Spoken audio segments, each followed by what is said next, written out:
Hello and ciao. Thank you very much to Isabel and everyone for the invitation to join you today. We've written this book with my colleagues, Drs. Todd Shear, Bas Bloom, and Michael Oken, Ending Parkinson's Disease. We hope you read the book. We'll tell you about how you can buy it on Amazon right now. Or if it's too expensive for you, you can just email us at info@endingpd.org and we'll send you a copy for free. We want people to read the book, we want you to review the book, and we want you to act on the book. Because Parkinson's disease is the world's fastest growing brain disease, and we argue in the book that it's largely preventable.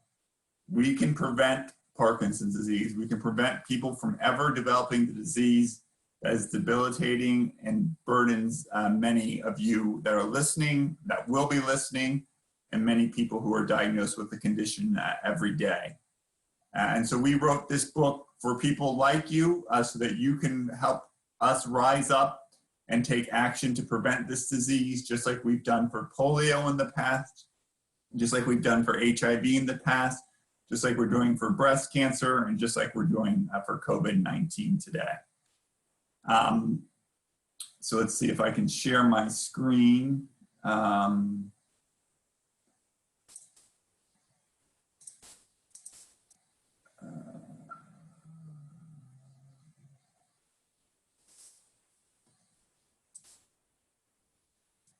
So you can see that, Isabel, fine? Great. And so I'm going to talk to you about the age of degenerative and man-made diseases and the age in which we live in right now. And I'm going to argue to you that Parkinson's disease is largely a man-made disease. Just like lung cancer is a man-made disease, just like car accidents are a man-made disease, we think Parkinson's is a man-made disease.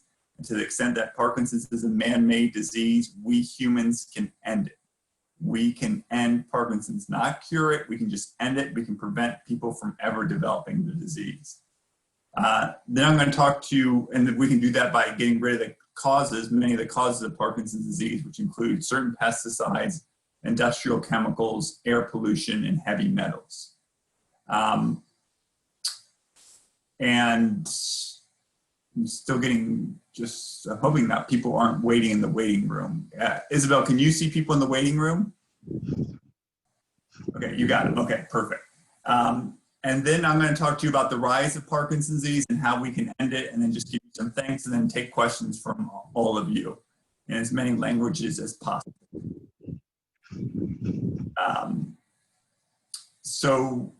The French-American environmental scientist René Dubos wrote in 1959 that every civilization has its own kind of pestilence and can control it only by reforming itself.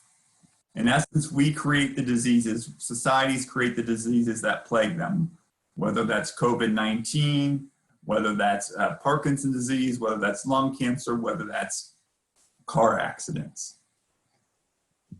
And this is a great paper from Dr. Abdul Omran that he wrote in 1971, and he highlighted 4 phases in human development. He said early humans, think humans from 200,000 years ago, they largely died from pestilence and famine. Quite simply, there was not enough food to eat. And then we had the agricultural revolution about 10,000 years ago, and we had receding pandemics, infectious diseases, whether that was the bubonic plague in the 1300s, the influenza pandemic in 1918. These led to large numbers of deaths. And now, he says, we live in the age of degenerative and man-made diseases. I've alluded to lung cancer, car accidents, obesity, type 2 diabetes, and Parkinson's disease are man-made diseases, largely, that we can take action to prevent people from ever having the disease in the first place. And then he said in the future, we're going to die of delayed degenerative diseases and emerging infections born out of hubris. And one of those would be COVID-19, to the extent that COVID-19 comes from wild animals that we have this desire to eat. So he put this out 50 years ago, highlighting what are the leading causes of death by different eras. And the era we live in right now is that of degenerative and man-made diseases. So So here's an example. Lung cancer used to simply almost not exist. It was considered by doctors in the 1800s to be considered a once-in-a-lifetime oddity, that when a person was diagnosed with lung cancer, all the doctors, the young doctors, would gather around to observe the patient because they thought they would never see another case. And if you look at lung cancer deaths in the early 1900s, there were almost no lung cancer deaths. That means there was no lung cancer. We did not have lung cancer. Lung cancer created in the 1900s. So our great-great-great-great-grandparents didn't die of lung cancer because there was no lung cancer. It wasn't until cigarettes were introduced in the late 1800s, initially in England, then the United States, that we saw a rise in the number of cigarettes being smoked. And about 25 years later, we saw a rise in the number of lung cancer deaths. And then as smoking has decreased, so has the rate of lung cancer deaths. And not everyone that smokes develops lung cancer, only about 10% of people who do. But people, if you don't smoke, you're almost certainly not going to develop lung cancer. There are a few environmental causes, but in general, if you don't smoke, you're not going to get lung cancer. So let's talk about Parkinson's disease. So Dr. Parkinson described the condition that bears his name, Parkinson's disease, in 1817. And so what's going on, and he did it in London. And so what's going on in London in 1817 is that's the height of the Industrial Revolution, and England's its capital. And Dr. Parkinson at the time was 61 years old, been practicing medicine for 30 years, was the son of a doctor. And you can think about a 60-year-old doctor, he's probably not going to write about something that he's seen 10 times or 100 times before. But he said, I'm describing something that's not been classified before. People have had tremor before, and there are lots of reasons for tremor beyond Parkinson's disease. But he said this combination of this tremor, this stooped or flexed posture, this walking and running when you start walking, that's a new condition, and I'm describing it for the first time. 60 years later, the French neurologist, Dr. Charcot, named the disease after Parkinson and called it La Maladie de Parkinson, or Parkinson's disease. In the early 1900s, Dr. Fritz Louis identified this misfolded protein, alpha-synuclein, that's found in the brains of most people with Parkinson's disease. In the 1950s, it was observed that dopamine, a chemical that allows nerve cells to communicate with one another, is lower or reduced in individuals with Parkinson's disease. In the 1960s, we developed this drug called levodopa, which replaces that dopamine that's lost.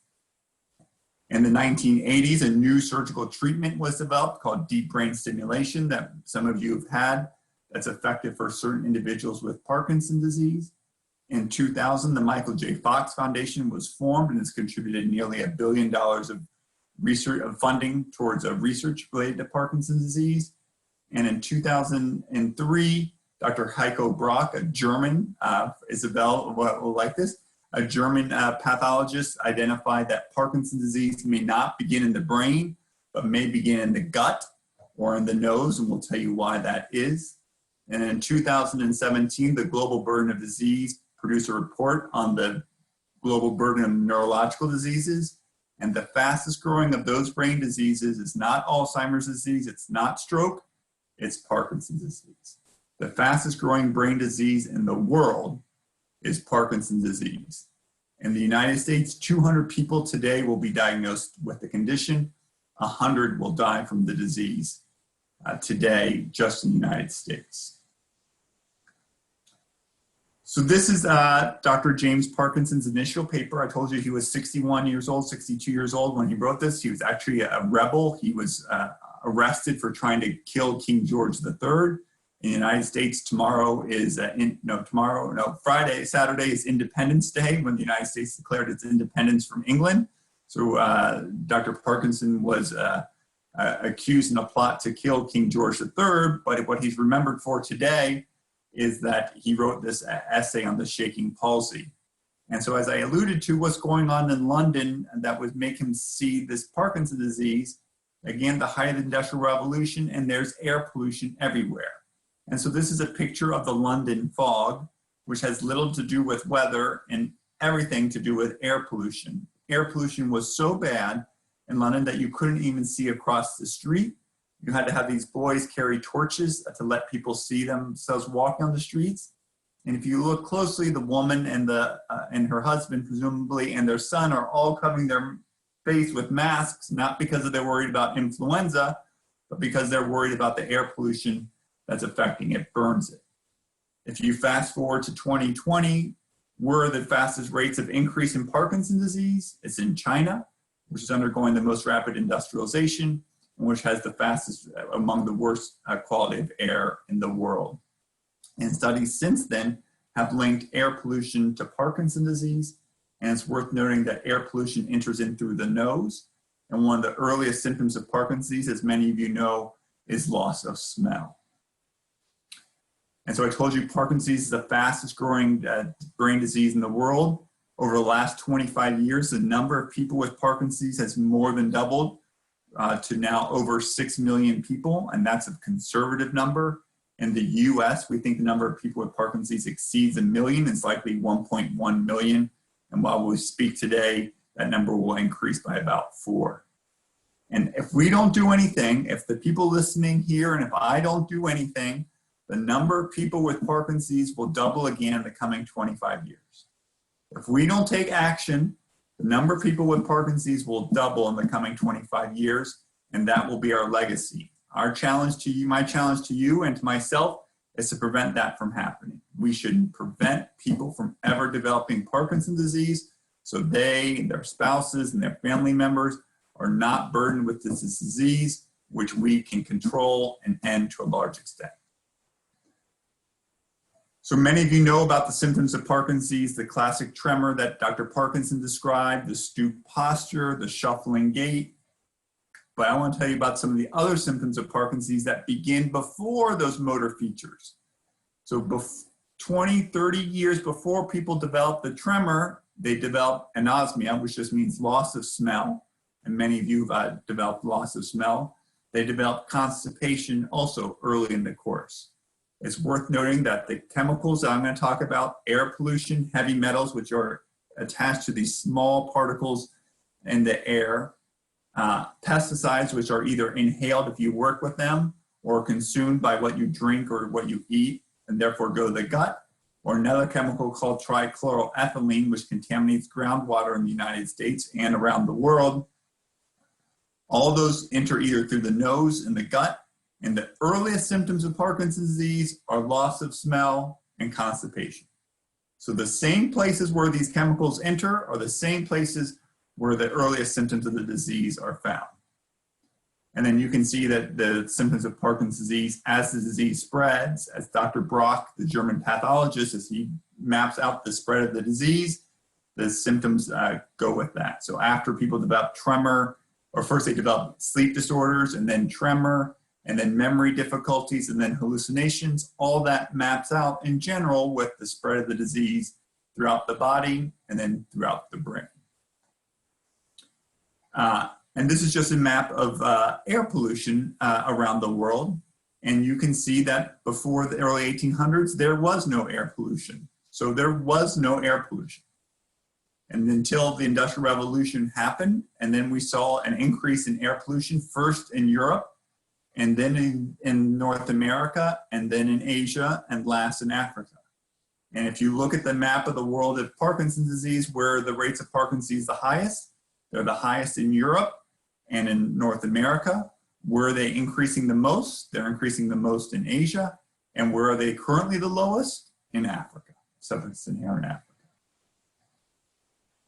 And then pesticides, many of which are nerve toxins, many of which target the same parts of the cells that we know are damaged in Parkinson's disease, and many of which, when we feed them to animals, to mice, they develop Parkinson's disease, were introduced in large quantities, man-made ones, after World War II. And so you can see that the production and imports of pesticides has increased since that time. And these were initially, again, used in Europe and the United States, and are increasingly now being used in sub-Saharan Africa. And as these pesticides are increasingly used, we'll talk about some of them, we will likely see more and more cases of Parkinson's disease. This is just one of the pesticides that's linked to Parkinson's disease.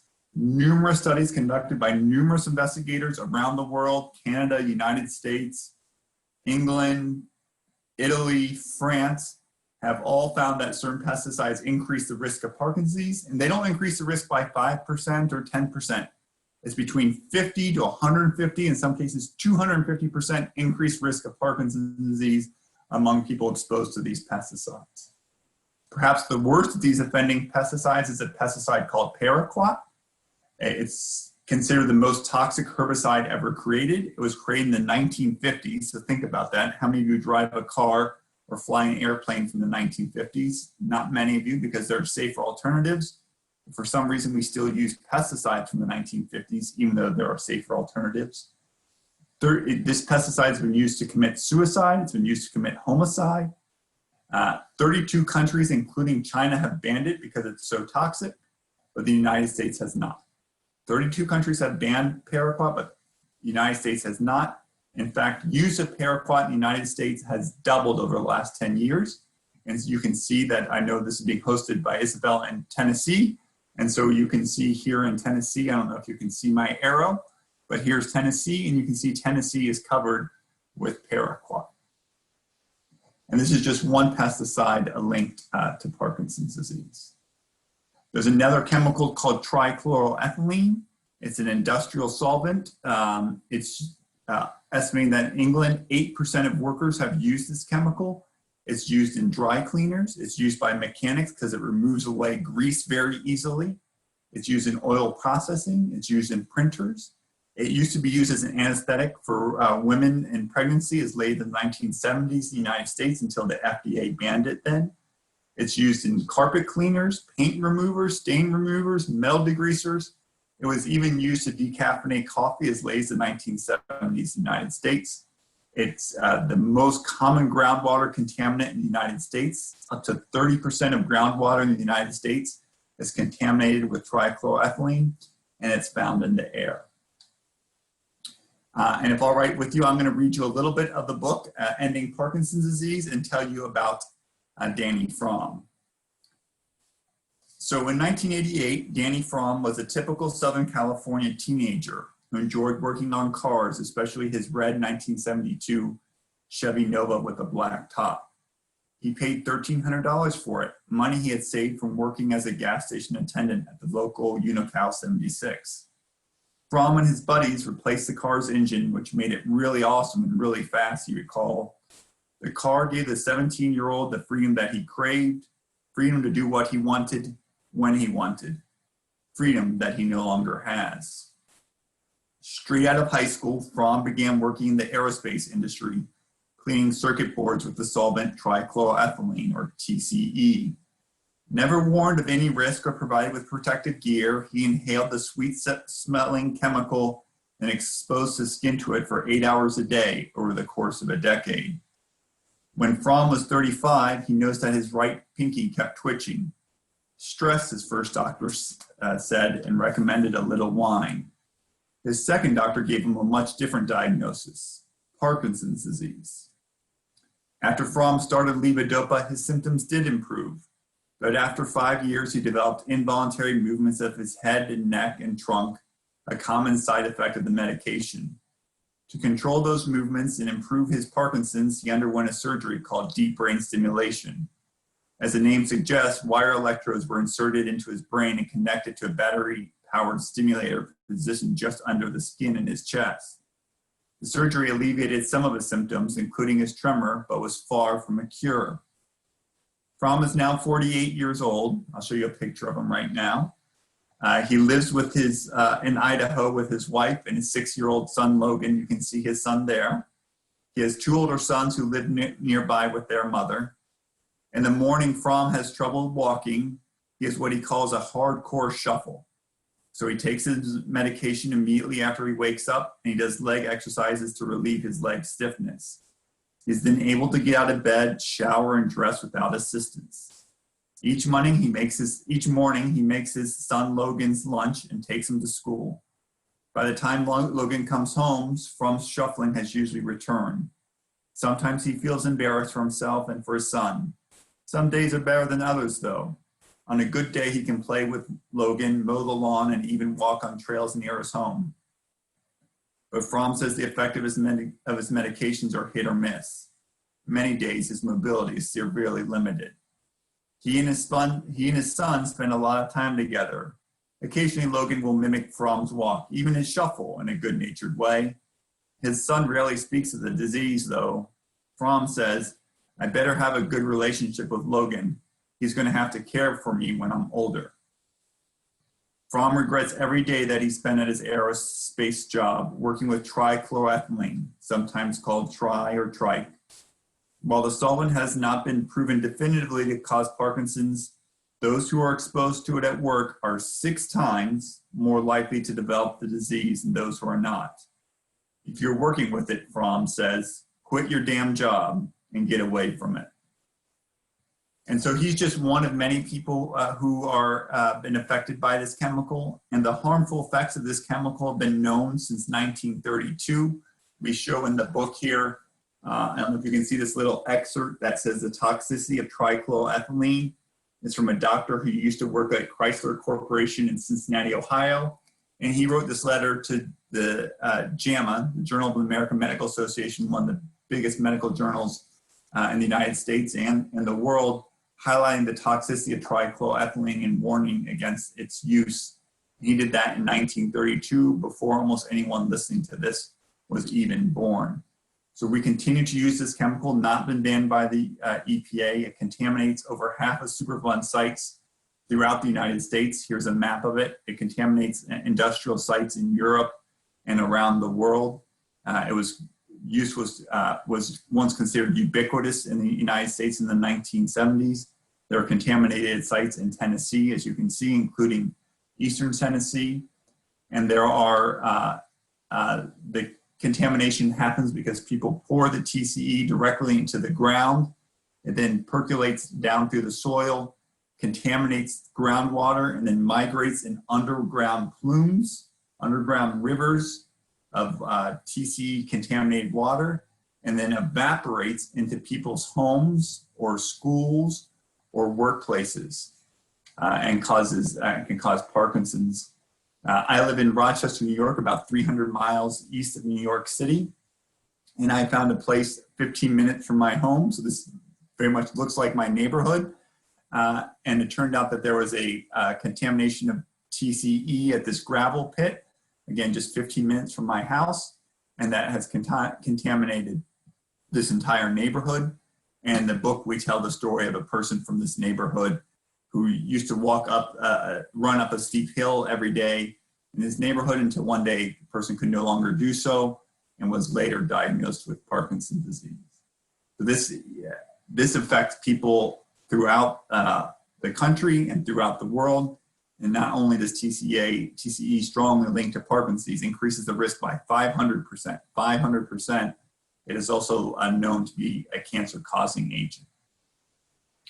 And there are, again, sites, there are 21 contaminated Superfund sites. Superfund sites are U.S. government designated cleanup sites that are the worst in the country. There's about 2,000 of them. Half are contaminated with TCE.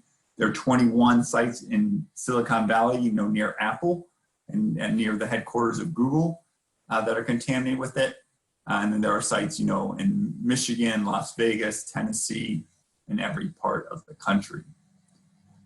This is a story of Jane Horton. She's also in the book. So as you can tell, the book is written for the general audience. It's told not in scientific jargon, but in regular stories like you heard about Danny Fromm.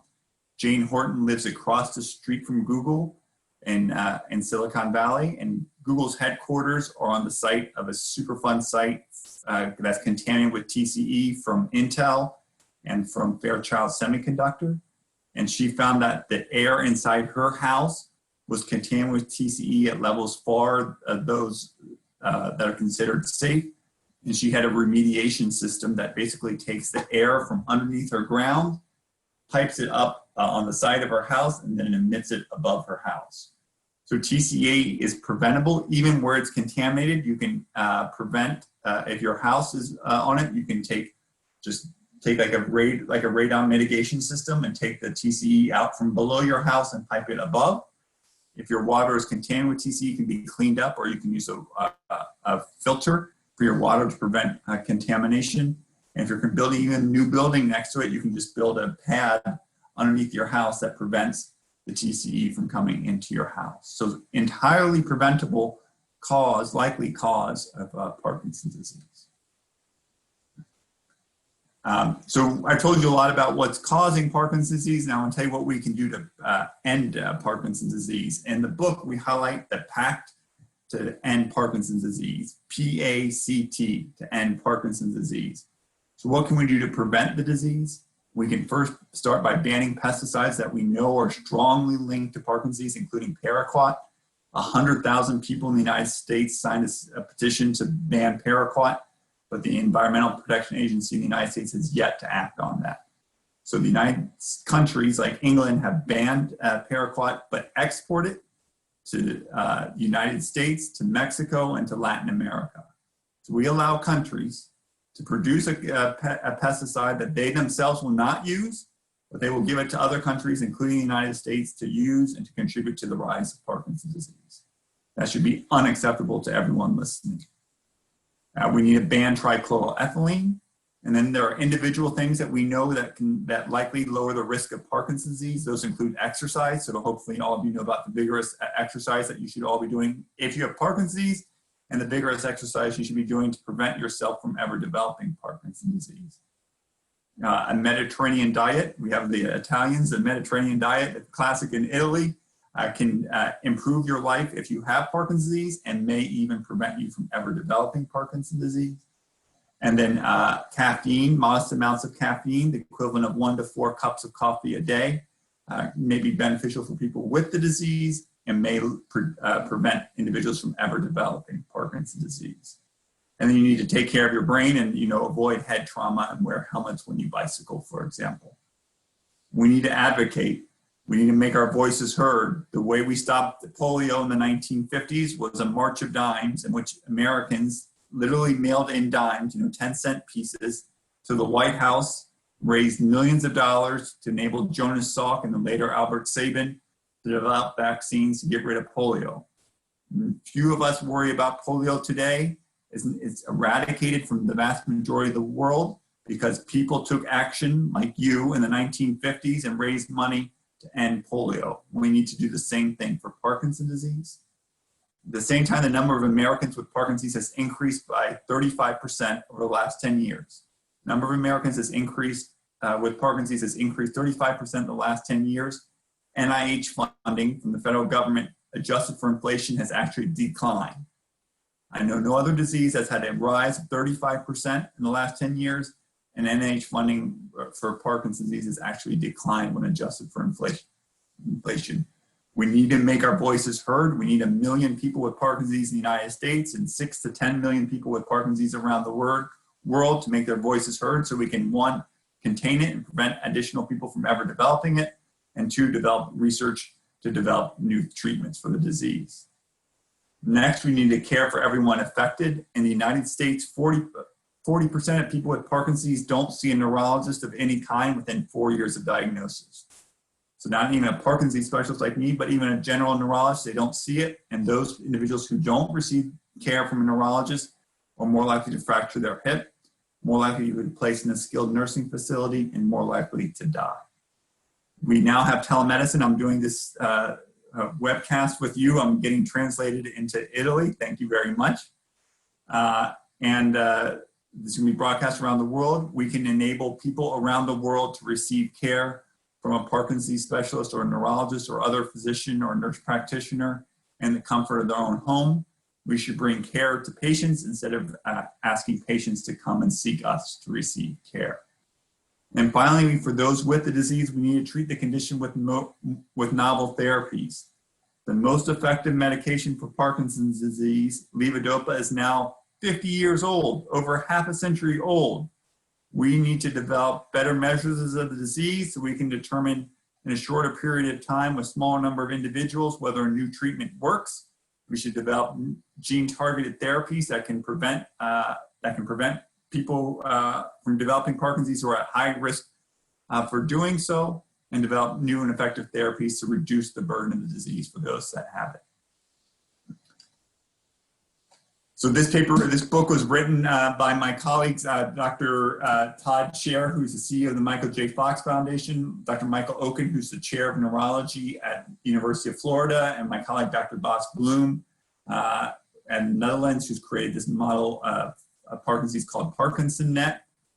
They've been outstanding collaborators. I think they've even spoken to this group before.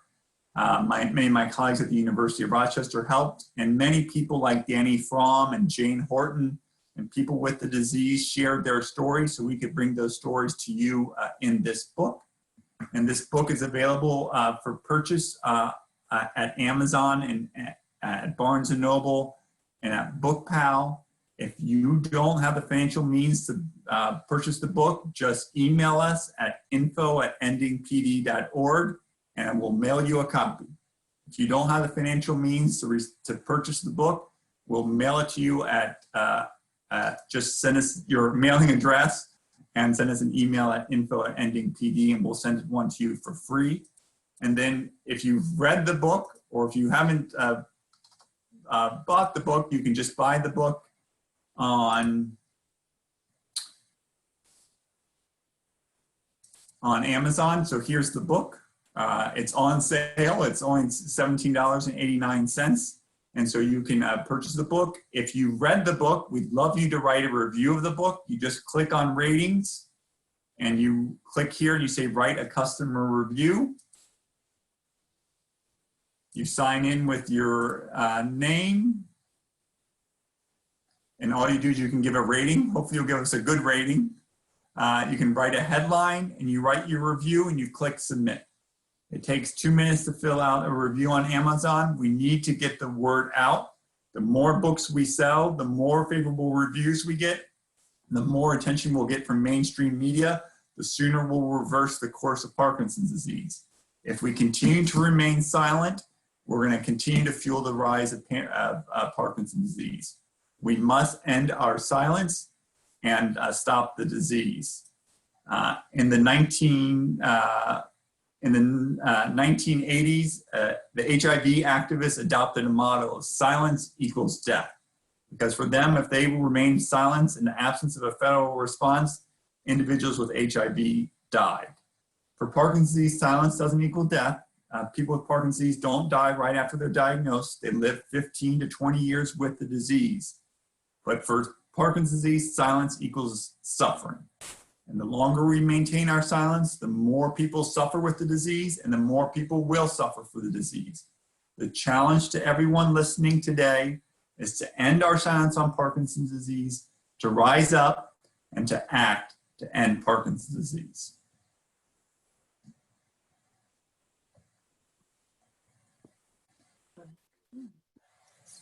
Isabel, happy to take any questions that you have. Yeah, absolutely. Actually, you know, whoever has a question, you just speak up. We are not so many people in Italy. Maybe if you can take the questions and translate it, would be great, since it looks like we, you know, finally we got some folks in from the US, and I think we have 30 or 40 even in Italy. You know, whoever has a question, speak up, would be the best. I may start with one. See, I reached out to a company close to Knoxville here, since I had many patients that developed Parkinson's, and I could tell they are all from the same company. When I reached out to the company, of course, you know, legal came in directly. And I got told, yeah, we have no informations for you. So what would be a good step to, you know, go further? Since legal, you know, all those legal things, of course, come in. So listen, if you let people tell you what to do, then you're going to suffer Parkinson's disease. And I know no one, I've met thousands of people with Parkinson's disease. Almost no one I know is happy that they have Parkinson's disease. We need to end it. And you need to fight to do so. So I'm going to tell you a story, just like the story you just said. So decades later, that disaster that Dr. McCord wrote in the editorial in 1932 arrived at a small plant in Berea, Kentucky, so not too far from Knoxville, probably just a couple hundred miles. Workers there dipped their arms into a vat of TCE to clean small metal parts without wearing any protective gear. Two men who did this work, breathing in the solvent's vapors over the course of 25 years, developed Parkinson's. A third worker who sat at a workstation adjacent to the big vat of TCE, she was also diagnosed with Parkinson's disease. At a doctor's appointment, they mentioned this to a researcher, and the researcher then had all the people come in. They mailed a questionnaire to 134 former workers of the plant. 65 responded. Of those, an astounding 68% reported at least one symptom of Parkinsonism. In addition, the researchers examined 13 respondents who did not report any symptoms and found that their speed of their hand movements was significantly slower than normal. The investigators concluded that those employees who worked closest to TCE were most likely to develop signs of the disease. If I worked at a place and it caused me to have Parkinson's disease, I wouldn't be silent. I would fight. I'd fight hard, not only for those individuals, but for future workers so that they don't suffer the consequences. Okay. They're not alone. In the book, we detail them. We detail Marines, U.S. Marines, who worked and were trained at a military base that was contaminated with TCE. The federal government covered it up. Those individuals have developed Parkinson's disease. They developed cancer. They've had miscarriages of their children, and they fought hard to make their voices heard, and their voices have been heard, and they're receiving compensation for the disability that's been wrought upon them. If I had worked for a company that knew about this chemical, the safety effects have been known since 1932 at least, I would make my voices heard.